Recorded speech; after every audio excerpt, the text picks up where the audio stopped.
Ғасырдың қас батыры Серікжан Біләшұлына.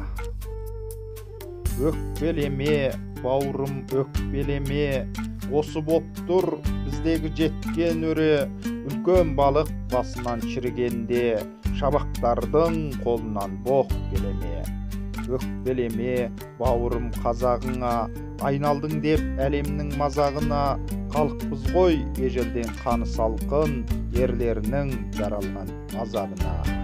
Өкпелеме, бауырым қандасыңа, абай айтқан бұл сөзді әу басында, берекесіз бақастық күншілдікті қойға қосып баққанбыз тау басында. Аттан салып сен жүрсің абылайлап, торғасың кей кезде бәрін ойлап, қосып берген тәңірім тауқыметті басымызға қонғанда тарғайлап. Бұл өмірді тым ауыр ер өткелі, ел тағдыры ездерге керек еді, торғылдап қотанды бөр келсе, ауылдыңда біріккен төбеттері. Өрлетем деп ойласаң, ел жетесін, қаңғысымын басартып өрлетесің, мыңмен жалғыз алысып абайды өткен, миллиардпен алысып сен көтерсің.